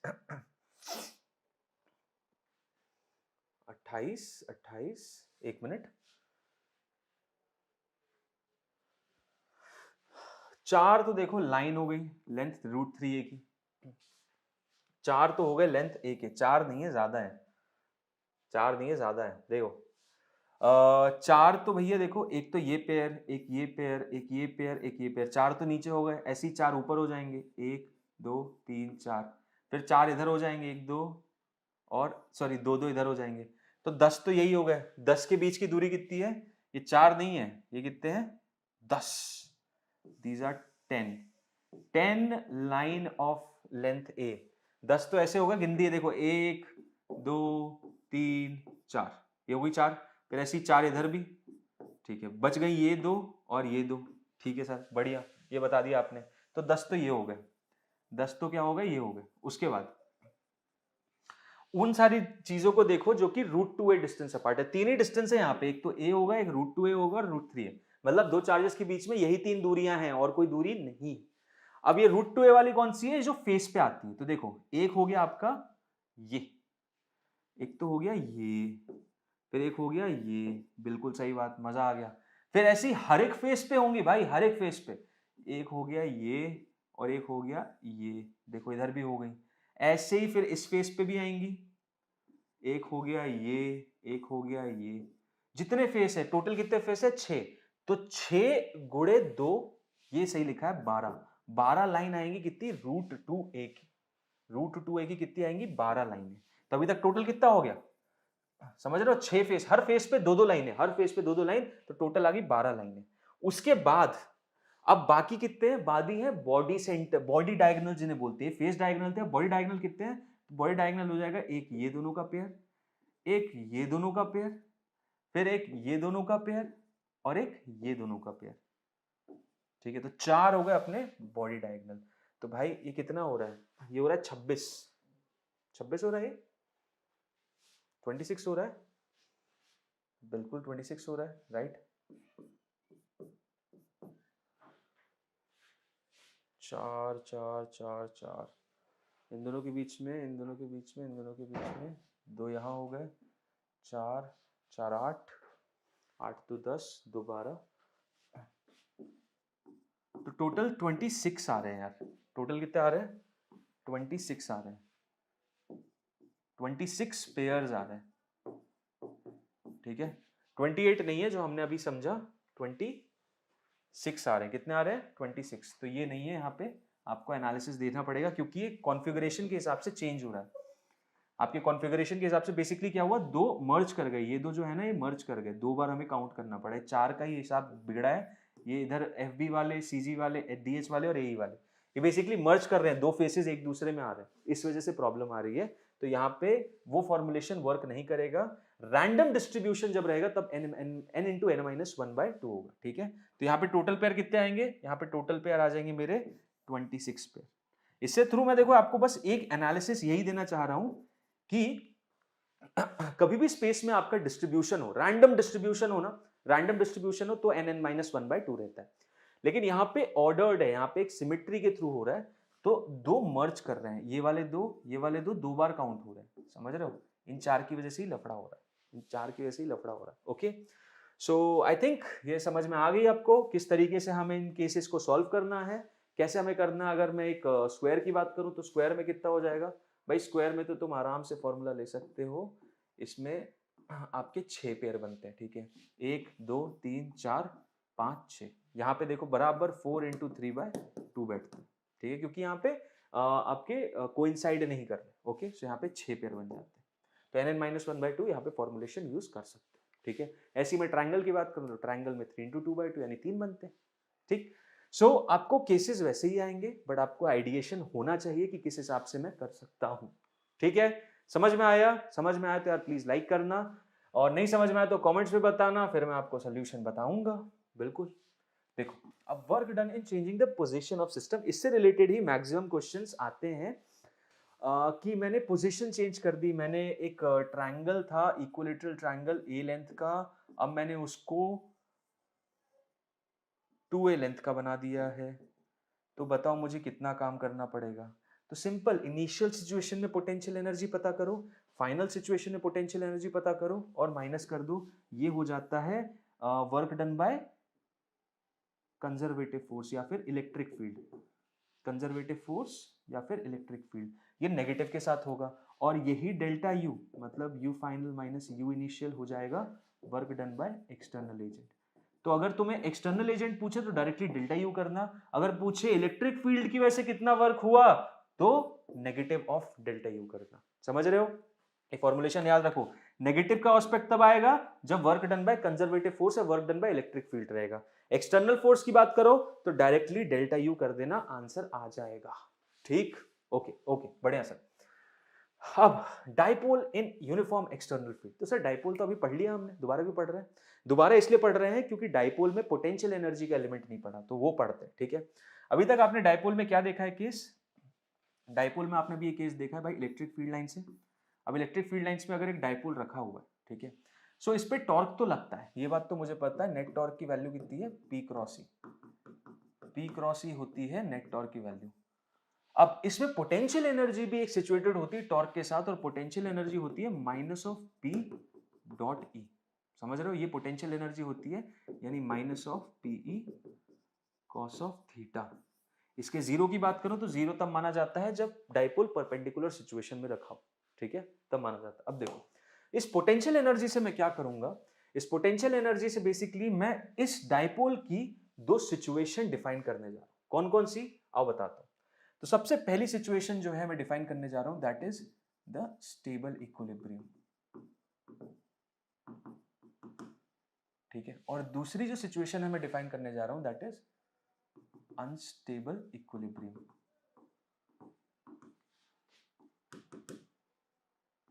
ठीक है, दोनों पोजीशंस डिफाइन करता हूं। देखो, सबसे पहली पोजीशन में बेसिकली क्या है कि आपकी इलेक्ट्रिक फील्ड लाइंस इस डायरेक्शन में है, और जो डाइपोल है पहले सिचुएशन में वो अलोंग द डायरेक्शन रखा है। ठीक है, और इस सिनेरियो में क्या है? ऑपोजिट डायरेक्शन में रखा है। नेट टॉर्क की बात करूंगा तो नेट टॉर्क आप देख सकते हो, नेट टॉर्क जीरो होगा। नेट टॉर्क दोनों ही केस में जीरो होगा, और तभी तो इक्विलिब्रियम है, तभी तो इक्विलिब्रियम है, क्योंकि नेट टॉर्क क्या होता है? पी क्रॉस ई। अब भाई पैरेलल हो जाएगा तो क्रॉस करोगे तो जीरो आएगा। लेकिन पोटेंशियल एनर्जी ही मेन एक ऐसा एलिमेंट है जो कि अनस्टेबल और स्टेबल बना रहा है, क्योंकि स्टेबिलिटी तब होती है जब कोई भी ऑब्जेक्ट अपने लीस्ट पॉसिबल एनर्जी स्टेट में हो। तो यहां पे इस सिनेरियो में अपने लीस्ट पॉसिबल एनर्जी स्टेट में रहता है, बट इस केस में अपने मैक्सिमम पोटेंशियल एनर्जी के केस में रहता है। ठीक है, यहां पे पोटेंशियल एनर्जी की बात करूंगा अगर मैं, तो यू हो जाता है minus of P E cos of zero, यानी पीई माइनस ऑफ पीई। ठीक है, क्योंकि यहाँ थीटा क्या है? थीटा यहाँ पे जीरो, और यहाँ पे थीटा क्या है? थीटा यहाँ पे पाई, और यहाँ पे जो u हो जाता है वो हो जाता है minus of PE into cos of pi. Cos of pi कितना? -1, यानी ये हो जाता है प्लस पी इंटू ई। समझ रहे हो? और यहाँ पे क्योंकि पॉजिटिव हो जाती है पोटेंशियल एनर्जी, तो केस बन जाता है कि भाई ये अनस्टेबल इक्विलिब्रियम में, क्योंकि ये ज्यादा एनर्जेटिक स्टेट में और ये लेस एनर्जेटिक स्टेट में। यहां से अगर तुम हिलाओगे ना तो ऑसिलेशन करेगा, यहां से हिला दिया तो घूम के वापस स्टेट में आ जाएगा। इसीलिए इसको अनस्टेबल इक्विलिब्रियम बोलते हैं, इसको स्टेबल इक्विलिब्रियम बोलते हैं। वही सिनेरियो है जो कि आप ऑलरेडी मैक्सिमम मिनिमा का कॉन्सेप्ट पढ़ भी चुके हो। ठीक है, सो यहाँ पे छोटा सा ऑसिलेशन करो तो यहाँ पे एसएचएम भी होने लगता है, जिसका टाइम पीरियड कैलकुलेशन मैंने पिछले सेशन में दिखा दिया था, बता भी दिया था फॉर्मुलेशन। जिसको याद नहीं है प्लीज पुराना सेशन रिविजिट करो, आपको time period calculation, dipole oscillation के बारे में भी पता चल जाएगा। ठीक है, सो ये स्टेबल और अनस्टेबल इक्विलिब्रियम का सिनेरियो बनता है किसमें? जब डाइपोल एक इलेक्ट्रिक फील्ड में रखा रहता है। ओके सर, बढ़िया। अब इक्विपोटेंशियल सर्फेसेस के बारे में डिस्कशन करते हैं। इक्विपोटेंशियल सर्फेसेस क्या होते हैं? तो इक्विपोटेंशियल सर्फेसेस बेसिकली वो सर्फेसेस होते हैं जहां पर आपका potential all throughout same रहता है, all the potential in a particular region on a particular surface. Surface की बात करोगे तो पूरे सरफेस पे सेम है, रीजन और बॉडी की बात करोगे तो पूरी बॉडी पे हर जगह पोटेंशियल सेम। अब कुछ स्टैंडर्ड टाइप्स जो होते हैं वो होते हैं, एक तो स्फेरिकल इक्विपोटेंशियल सरफेस होता है, सिलिंड्रिकल होता है, प्लेनर होता है। स्फेरिकल का एक एग्जांपल देता हूँ, सपोज प्लस क्यू चार्ज है, प्लस क्यू चार्ज, अब इससे इलेक्ट्रिक फील्ड ऐसे निकल रही है, राइट। इसका जो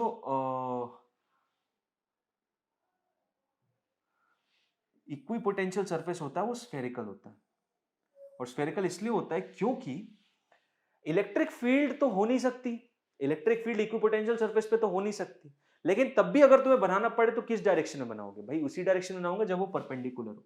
रीजन बीइंग क्योंकि जैसे ही कोई कंपोनेंट इलेक्ट्रिक फील्ड का उस सरफेस पे आ जाएगा तो इलेक्ट्रिक फील्ड है यानी पोटेंशियल डिफरेंस तो होना पड़ेगा, क्योंकि इलेक्ट्रिक फील्ड बिना पोटेंशियल डिफरेंस के चलती ही नहीं है। और इसी वजह से इलेक्ट्रिक फील्ड अगर है भी तो बस एक ही डायरेक्शन में हो सकती है, इक्विपोटेंशियल सरफेस के साथ, उसके perpendicular to the surface, that's it. अगर इक्विपोटेंशियल सरफेस को कायदे में तो होना ही नहीं चाहिए पोटेंशियल इक्विपोटेंशियल सरफेसेस के साथ, बट अगर है भी तो एक ही डायरेक्शन पॉसिबल है जो कि होगा परपेंडिकुलर, दैट्स इट। ठीक है, cylindrical line charge, cylindrical equipotential surface की बात करूं, एक लाइन चार्ज ले लो। लाइन चार्ज में क्या होता है,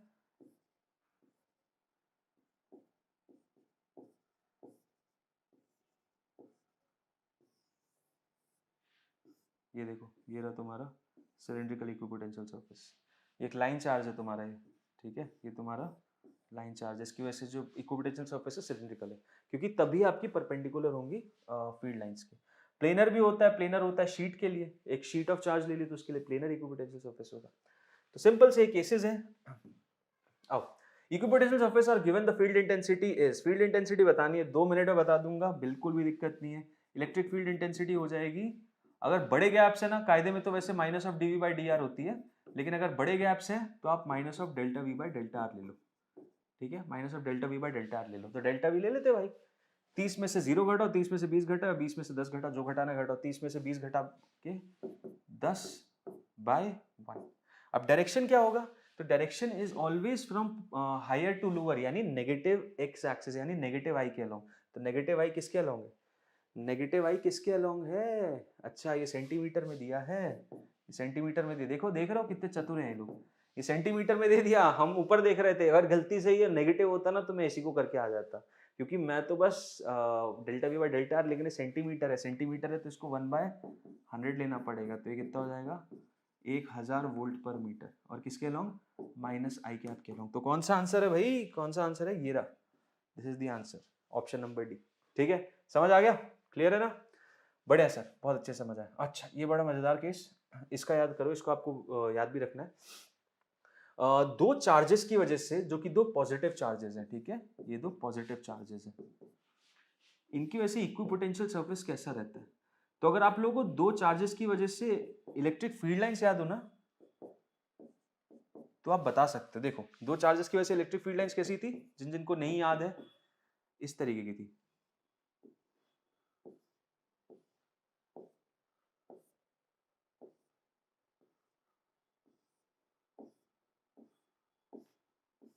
ठीक है, ये थी इलेक्ट्रिक फील्ड लाइंस,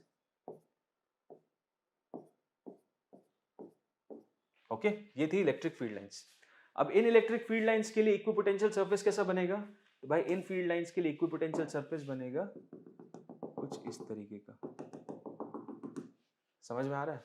तो ये ऑप्शन सी हो जाता है मेरा एकदम करेक्ट आंसर ओवर है, this is the correct answer over है। इक्विपोटेंशियल सरफेस इस तरीके का बनता है, ऐसे ऑलरेडी स्फेरिकल शेल्स बनते हैं, उसके बाद फिर इस तरीके का कंटिन्यूस स्ट्रक्चर बन जाता है जब वो दो शेल्स आपस में मर्ज करने लगते हैं। ठीक है, समझ आ रहा है, क्योंकि ऑब्वियसली यहाँ का जो पोटेंशियल है वो इस पोटेंशियल के बराबर है। अब इसको ऐसे मर्ज करोगे फिर दूसरी लाइन से, ये तो बिल्कुल नहीं हो सकता, ये तो बिल्कुल नहीं हो सकता, मतलब यहाँ का पोटेंशियल इसके बराबर हो, इसके बराबर हो, नहीं, not at all possible, not at all possible. ठीक है, ये तो कतई नहीं हो सकता, क्योंकि यहाँ पे इलेक्ट्रिक फील्ड आ रही है, यहाँ पे इलेक्ट्रिक सॉरी यहाँ पे इक्विपोटेंशियल सरफेस, मतलब यहाँ इलेक्ट्रिक फील्ड ऐसी होनी चाहिए, है ही नहीं, यहाँ पे भी नहीं हो सकता, यहाँ इलेक्ट्रिक फील्ड ऐसी होनी नहीं है ही नहीं, देख लो। तो ये दोनों तो ऑलरेडी रिजेक्टेड और ये भी rejected, option C is the correct one.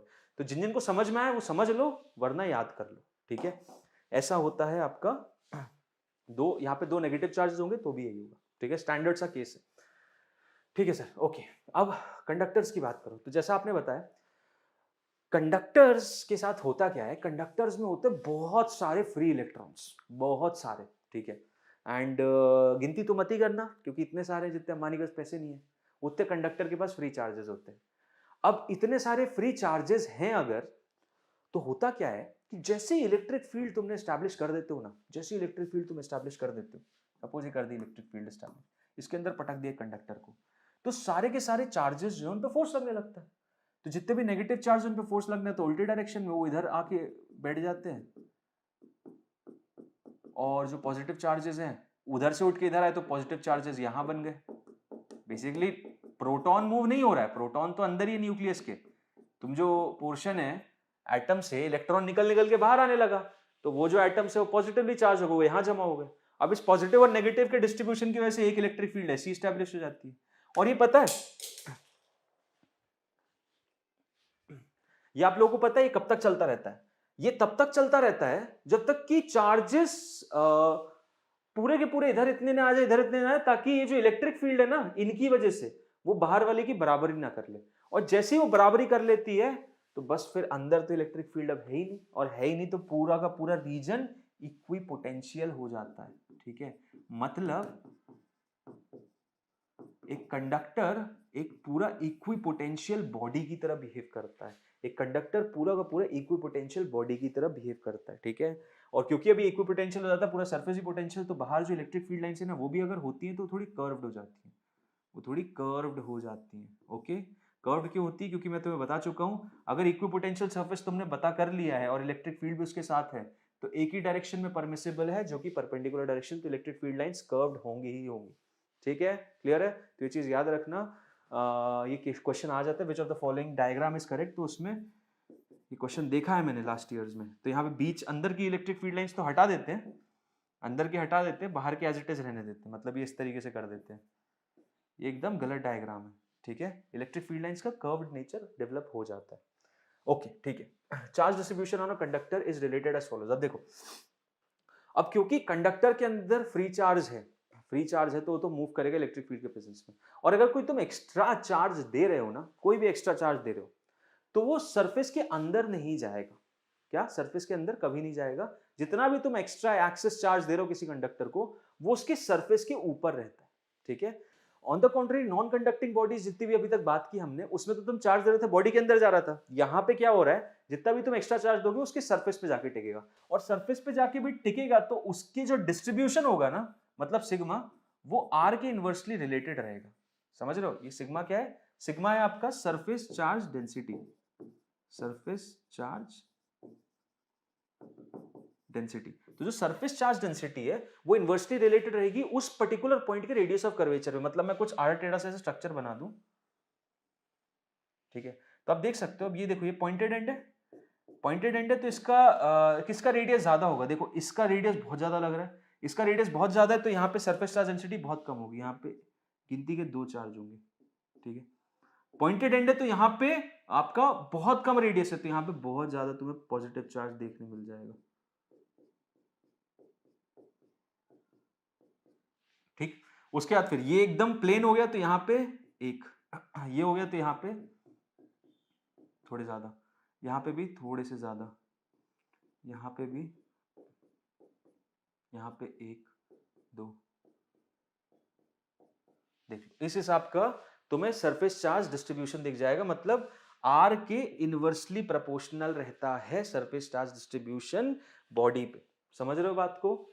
ये डिस्ट्रीब्यूशन है और ये इंपॉर्टेंट है, ठीक है। चार्ज डिस्ट्रीब्यूशन कंडक्टर्स पे कैसा होता है? 2 बातें, एक तो सरफेस पे आएगा, और डिस्ट्रीब्यूशन किस हिसाब से रहेगा? इनवर्सली रिलेटेड रहेगा आर के, ठीक है सर, बढ़िया। Next, conductors behave as an equipotential bodies, they behave as an equipotential body, or the charges given to the conductor reside on the surface of the conductor, conductor के surface पे रहते हैं।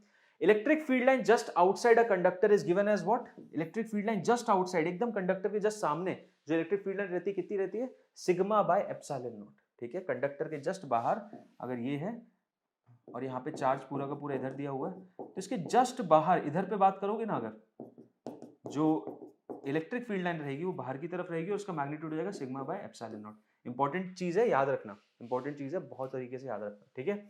सो ये point तो clear है, all the charges surface पे रहेंगे, electric field line just outside sigma by epsilon not रहेगी। अब ठीक है, अब कुछ कैविटी के केसेस देखते हैं। तो कैविटी के केसेस में सबसे पहला केस क्या है कि कैविटी बना दी और उसके अंदर चार्ज रख दिया तुमने। तब देखो मेन जो सिद्धांत है वो तो चेंज होगा नहीं कि भाई कंडक्टर के अंदर, ये कंडक्टर है तो कंडक्टर के अंदर तुम्हारी इलेक्ट्रिक फील्ड जीरो होनी चाहिए, ठीक है। अब तुमने मान लो यहाँ पे एक चार्ज रख दिया, यहाँ पे एक चार्ज रख दिया, क्योंकि सेंटर पे है नहीं, कहीं पे भी है। अब इसकी वजह से यहाँ पे जो इलेक्ट्रिक फील्ड लाइन रहेगी वो रहेगी। तो होगा क्या कि एक, क्योंकि कंडक्टर है तो कंडक्टर तो बहुत सारे चार्जेस रहते हैं, वो कंडक्टर से चार्जेस बुला लेगा और ये इनर साइड में, कैविटी के इनर साइड में बहुत सारे चार्जेस अकोमुलेट हो जाएगा। अकोमुलेशन ऐसे होगा कि इधर साइड पे ये जो पूरा डिस्ट्रीब्यूशन है उसका centre of charge, centre of mass नहीं होता, उसका सेंटर ऑफ चार्ज इस प्लस क्यू पे कोइंसाइड करे, ठीक है। सो ये नेगेटिव चार्ज का सेंटर ऑफ चार्ज यहां कोइंसाइड करेगा और फाइनली जो यहां पे तुम इलेक्ट्रिक फील्ड बोलोगे दोनों की अकोमुलेशन की वजह से वो जीरो आ जाएगी, ठीक है। दोनों के अकोमुलेशन की वजह से यहां पे इलेक्ट्रिक फील्ड जीरो आ जाएगी। साथ ही साथ अगर प्लस क्यू है तो कितना चार्ज बाहर बुलाएगा वो, यह बुलाएगा माइनस क्यू। अब क्योंकि माइनस क्यू बुला लिया है इस कंडक्टर से, और कंडक्टर तो ओवरऑल क्या था, कंडक्टर ओवरऑल तो भाई न्यूट्रल बॉडी था, तो न्यूट्रल बॉडी था और तुमने माइनस क्यू बाहर बुला लिया तो यही प्लस क्यू बाहर चला जाएगा ताकि ओवरऑल बॉडी की न्यूट्रलिटी मेंटेन रहे।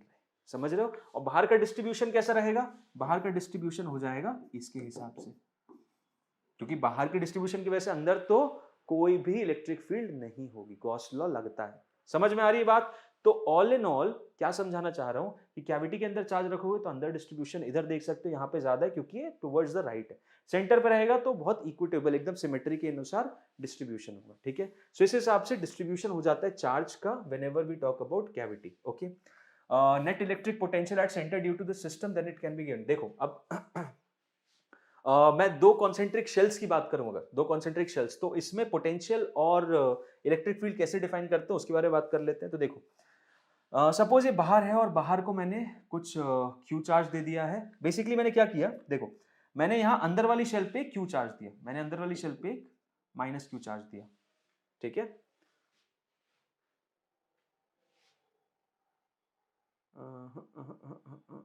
नहीं नहीं नहीं वेट, मैंने यहां पे क्या किया, मैंने सेंटर पे, मैंने बेसिकली सेंटर पे दे दिया प्लस क्यू चार्ज, सेंटर जो है उस पे दे दिया मैंने प्लस क्यू चार्ज। अब सेंटर पे प्लस क्यू चार्ज देने से होगा क्या कि ये जो आप शेल देख रहे हो ना, ये जो आप शेल देख रहे हो इसके इनर साइड पे माइनस क्यू जनरेट हो जाएगा। देखो ये फिगर में एरर है, ये फिगर में एरर है, मैं परफेक्ट फिगर बना के आपको बताता हूं यहां पे, ठीक है। ये देखो, ठीक, इसका रेडियस हो गया R1, इसका रेडियस हो गया R2 और यहाँ सेंटर पे मैंने क्या रख दिया, यहाँ सेंटर पे रख दिया क्यू चार्ज। सेंटर पे क्या रख दिया मैंने, क्यू चार्ज। अब देखो सेंटर पे अगर मैंने क्यू चार्ज रखा है तो क्या होगा कि इस क्यू की वजह से ये एक पतली सी कंडक्टर की लेयर है, एक पतली सी कंडक्टर की लेयर है, तो उसके अंदर एक इलेक्ट्रिक फील्ड होने की टेंडेंसी है, तो यहाँ पे नेगेटिव चार्जेस इंड्यूस हो जाते हैं, यहाँ पे नेगेटिव चार्जेस इंड्यूस हो जाते हैं, ठीक। और इसकी वैल्यू कितनी हो जाती है, माइनस क्यू के बराबर, ओके। ये माइनस क्यू चार्ज इस फर्स्ट शेल के इनर साइड पे माइनस क्यू चार्ज इंड्यूस हो गया।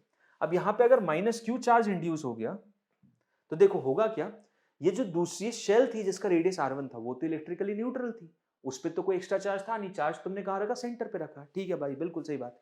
अब होगा क्या कि क्योंकि वो इलेक्ट्रिकली न्यूट्रल थी तो उसने अगर अपने इनर साइड पे माइनस क्यू भेजे हैं तो बाहर के साइड पे प्लस क्यू कर देगी, समझ रहे हो, बाहर के साइड पे प्लस क्यू कर देगी, तो यहां पे चार्ज आ जाएगा प्लस क्यू। अंदर वाली शेल R1 रेडियस की, इनर और आउटर की बात कर रहा हूं, इनर पे माइनस क्यू तो बाहर प्लस क्यू। अब इस प्लस क्यू की वजह से यहां बाहर वाली शेल के इनर साइड पे नेगेटिव चार्जेस आ जाएंगे, और क्या मैग्नीट्यूड रहेगा, मैग्नीट्यूड वही रहेगा माइनस ऑफ क्यू। अब क्योंकि ये भी इलेक्ट्रिकल न्यूट्रल थी तो इसके बाहर वाले साइड पे कितने चार्ज आ जाएंगे, प्लस क्यू। ओहो यस, प्लस क्यू, ठीक है। यहां पे भी कितने चार्ज आ गए, प्लस क्यू। ये यहाँ पे एरर थी, इस चीज में यहाँ पे एरर थी इस डायग्राम में, है ना। तो यहाँ पे क्लियरली बता दी। अब देखो पॉइंट ये है, सिंपली पॉइंट ये है कि किसी भी पॉइंट पे, कोई पॉइंट सी ले लेता है, यहां पे देखो पॉइंट सी मैंने यहां ले लिया, ये है मेरा पॉइंट सी, ये हो गया पॉइंट सी यहां पे। अब इस पॉइंट सी पे पूछ रहे हैं भाई पोटेंशियल कितना होगा, तो पोटेंशियल इस क्यू की वजह से भी होगा, इसकी वजह से भी होगा, इसकी वजह से भी होगा, इसकी वजह से भी होगा, इसकी वजह से भी होगा। अब इन दोनों की वजह से देखो यहाँ पे अंदर है तो जीरो, नेट जीरो हो जाएगा, इसकी वजह से माइनस के क्यू बाय आर टू, इसकी वजह से plus k Q by are to, काट दिया। इस प्लस क्यू और माइनस क्यू की वजह से भी कट गया, तो फाइनली कितना होता है plus k Q by are, जो कि यहाँ पे दिया हुआ है। समझ में आ रहा है तुम लोगों को? क्लियर है? ठीक है, इस फॉर्मूले को छोड़ो, इस फॉर्मूले को छोड़ दो, ठीक है, इस फॉर्मूले को छोड़ दो, इसमें एरर है। तो इस प्लस क्यू की वजह से, इस प्लस क्यू की वजह से यहां पे जो पोटेंशियल हो जाएगा वो कितना हो जाएगा, plus k Q by small r, plus k Q by small r. Okay, मैं अगर बाहर कोई सा पॉइंट बोलूं, यहां चला जाऊं यहां पे, तो वही वापस केस हो जाएगा, इसकी वजह से के क्यू बाय आर, ये बाहर वाले की, हाँ बाहर वालों की वजह से भी कितना हो जाएगा, बाहर वालों की वजह से भी यहां पे कैंसिल आउट होता जाएगा, सो फाइनली के क्यू बाय स्मॉल आर ही रहेगा बाहर भी, ठीक है, ये एलिमेंट नहीं रहेगा। इस हिसाब से तुम कॉन्सेंट्रिक शेल्स देखते हो। अब कॉन्सेंट्रिक शेल्स में मेजरली देखो चार्ज डिस्ट्रीब्यूशन के केसेस आते हैं, जहां जहां चार्ज डिस्ट्रीब्यूशन होगा तो चार्ज डिस्ट्रीब्यूशन के अकॉर्डिंग आपका चार्ज कितना रहेगा, इसमें अर्थिंग के केसेस आएंगे, उन सब के बारे में हम डिस्कशन करेंगे। अभी आपको मेजरली कंडक्टिंग बॉडीज में चार्ज डिस्ट्रीब्यूशन कैसे होता है तो मैंने अभी तुम लोगों को बता दिया क्लियर कट, ठीक, समझ आया? ओके, अभी अर्थिंग का कॉन्सेप्ट देखते हैं। अर्थिंग का कॉन्सेप्ट क्या है, अर्थिंग और इन सबसे रिलेटेड क्वेश्चंस हम नेक्स्ट सेशन में करेंगे बहुत ही अच्छी तरीके से। ओके, सो अर्थिंग का कॉन्सेप्ट बेसिकली ये होता है कि अर्थिंग मींस तुमने जमीन से कनेक्ट कर दिया किसी भी बॉडी को, ठीक है। अब तुम जमीन से कनेक्ट करते हो किसी बॉडी को तो उससे क्या होता है, चार्ज जाता है कि चार्ज आता है? नहीं, ऐसा कुछ नहीं होता। सिंपल सी चीज ये है, जैसे ही तुमने अर्थिंग कर दी किसी बॉडी की, तुमने उसको जमीन से कनेक्ट कर दिया, मतलब उस बॉडी का तुमने पोटेंशियल जो है ना वो जीरो के बराबर कर दिया। अगर तुम किसी भी बॉडी को अर्थ कर दे रहे हो यानी उसका पोटेंशियल तुम जीरो कर दे रहे हो, सिंपल एज दैट। सिंपल ये रहा, जैसे इस बॉडी को मैंने अर्थिंग कर दी तो इस बॉडी का मैंने पोटेंशियल जीरो कर दिया है, that's it. So the potential of the conductor becomes zero, it becomes zero, ठीक है। और अर्थिंग के केसेस देखो, ये कॉन्सेंट्रिक शेल्स के केसेस में आते हैं काफी ज्यादा। हम नेक्स्ट सेशन में इससे रिलेटेड काफी क्वेश्चंस करेंगे, काफी क्वेश्चंस करेंगे, साथ ही साथ कैपेसिटर भी करेंगे, जिससे आपको एक बहुत अच्छा इन डेप्थ आइडिया भी मिल जाएगा, ठीक है। सो यार इस सेशन को फिर इसी पॉइंट पे अपन क्लोज करते हैं। हम मिलते हैं नेक्स्ट सेशन में, and I suppose through out the session आपको इलेक्ट्रोस्टैटिक पोटेंशियल, पोटेंशियल एनर्जी, काफी सारी इंसाइटफुल बातें मिली होंगी। उन्हें याद रखना यार, इंपॉर्टेंट है। नेक्स्ट सेशन जो रहेगा वो और भी ज्यादा इंपॉर्टेंट है, क्योंकि उसमें सबसे ज्यादा इंपॉर्टेंट चीज कैपेसिटर हम डिस्कस करने वाला, और कैपेसिटर से रिलेटेड बहुत सारे क्वेश्चंस आते हैं, ठीक है। सो इसी के साथ मैं एंड करता हूं, हम मिलते हैं अगले सेशन में। Till then bye bye, thank you and all the best to you.